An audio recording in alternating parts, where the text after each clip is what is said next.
नमस्कार। आज हम समुद्री अवसंरचना की सुरक्षा विषय पर बात कर रहे हैं। आइए शुरू करते हैं। यूरोप में समुद्री संचार लाइन में युद्ध के विकसित होते परिदृश्य के बीच हिंद महासागर में इन खतरों के संभावित विस्तार के बारे में चिंताएं पैदा हो रही हैं। यूरोप में सितंबर 2022 में नॉर्ड स्ट्रीम 1 और 2 पाइपलाइनों को निशाना बनाया गया था। ये पाइपलाइन बाल्टिक सागर में महत्वपूर्ण अपतटीय प्राकृतिक गैस मार्ग है, जो पश्चिमी यूरोपीय देशों को ऊर्जा की आपूर्ति करते हुए रूस और जर्मनी को सीधे जोड़ते हैं। यहां हुए विस्फोटों से 3 पाइपलाइन नष्ट हो गई थी। इसके परिणाम दूरगामी हुए। नॉर्ड स्ट्रीम के वर्तमान में गैर परिचालन के कारण यूरोप को अपनी ऊर्जा मांगों को पूरा करने में चुनौतियों का सामना करना पड़ रहा है। ध्यातव्य है कि वर्तमान में हिंद महासागर संचार केबलों के लिए एक महत्वपूर्ण स्थल बन गया है। ये केबल जिन मार्गों पर स्थित है उनमें केप ऑफ गुड होप, अदन की खाड़ी, ओमान की खाड़ी, मलक्का जलडमरू और सुंडा जलडमरू जैसे रणनीतिक चौक पॉइंट शामिल है।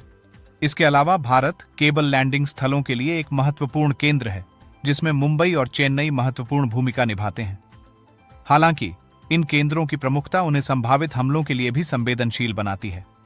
दूसरी ओर ऑस्ट्रेलिया भी अपने अधिकांश हिंद महासागर संपर्कों के लिए सिंगापुर से सुंडा जलडमरू मार्ग पर निर्भर है। भविष्य में हिंद महासागर में स्थित देशों की, विशेष रूप से भारत की, अंतरराष्ट्रीय उप समुद्री पाइपलाइनों पर निर्भरता बढ़ेगी।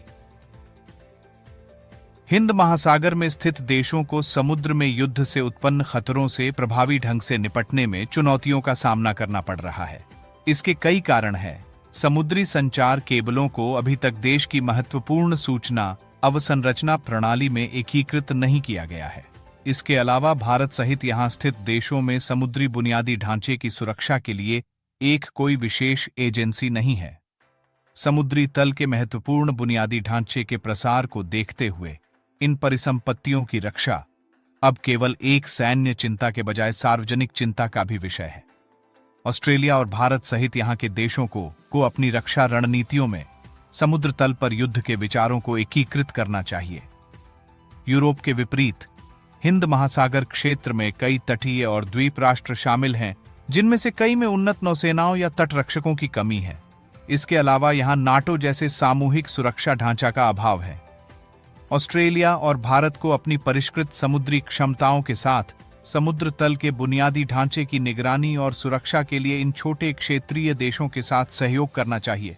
साथ ही ऑस्ट्रेलिया, भारत सहित हिंद महासागर के देशों को यूरोपीय समुद्र तल युद्ध के खतरे से सबक लेना चाहिए।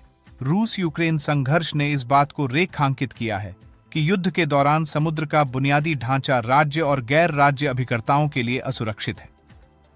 समुद्री तल के बुनियादी ढांचे के बढ़ते महत्व और उस पर समाज की बढ़ती निर्भरता को देखते हुए इस क्षेत्र को प्राथमिकता दी जानी चाहिए और राष्ट्रीय रक्षा रणनीतियों में एकीकृत किया जाना चाहिए।